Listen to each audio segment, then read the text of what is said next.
Robot से प्रचार, silver screen से पलटा वोट बैंक। जो रजनीकांत और कमल हसन नहीं कर पाए, थलापति ने कर दिखाया। 2 साल पुरानी पार्टी ने कैसे हासिल की सत्ता? डीएम के हेडक्वार्टर में पसरा सन्नाटा। क्या बीजेपी की बढ़ने वाली है परेशानी? हरित क्रांति, श्वेत क्रांति और समाजवादी क्रांति छोड़िए, थलापति ने सीटी क्रांति से पलट दी तमिलनाडु की सियासत। क्या बीजेपी ने बंगाल के साथ साथ तमिलनाडु का तिलिस्म भी तोड़ दिया है? क्या पहली बार साउथ में बीजेपी भी सरकार बनाने जा रही है? क्योंकि जो कहानी सामने आई है उसने बीजेपी को एक बड़ा मौका दे दिया है। ये बात सच है कि जब बीजेपी बंगाल में जीत का जश्न मना रही थी, दीदी को हराने के जश्न में मिठाइयां बांट रही थी, तमिलनाडु में बीजेपी के कार्यकर्ताओं का उत्साह ठंडा पड़ा हुआ था। लेकिन कहते हैं मसला जब त्रिशंकु विधानसभा का हो तो कुछ भी हो सकता है। फिलहाल थलापति विजय ने अपनी 2 साल पुरानी पार्टी के साथ वो कर दिखाया है जो सियासत में लगभग असंभव माना जाता है। शुरुआती रुझान में ही विजय की टीवी के पार्टी ने सेंचुरी लगाकर ये बता दिया कि रणनीति नई हो तो पार्टी नई होने से कोई फर्क नहीं पड़ता। विजय ने कैसे मारी बाजी? विजय ने फिल्मों के दम पर अपनी पहचान साउथ सुपरस्टार की बनाई और फिर सिनेमा के दर्शकों को वोट बैंक में बदल दिया। महिलाओं और युवाओं पर विजय ने खास फोकस किया।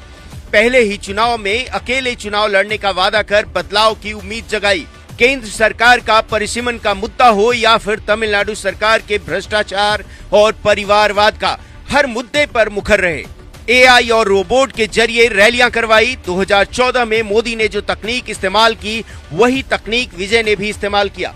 विजय ने अपनी पार्टी के चुनाव चिन्ह सीटी को एक सीटी क्रांति के तौर पर दिखाने की कोशिश की, जो जनता को बेहद पसंद आया। महिलाओं के लिए 2500 रुपए महीना की मदद, शादी में 8 ग्राम सोना, एआई यूनिवर्सिटी, छोटे किसानों का लोन माफ, 5 लाख सरकारी नौकरियां, 5 लाख इंटर्नशिप और 4000 रुपए बेरोजगारी भत्ता के वादे ने विजय को सियासत का सुपरस्टार बना दिया।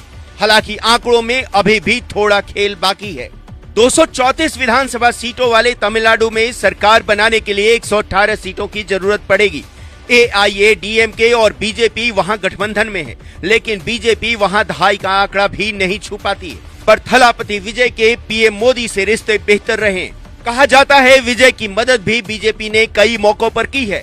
ऐसे में बाहरी समर्थन या विजय को सीएम बनाने में बीजेपी अपने तरीके से मदद कर सकती है। इससे एक फायदा ये होगा कि डीएमके की सत्ता खिसक जाएगी और एआईएडीएमके पार्टी भी मजबूत होगी।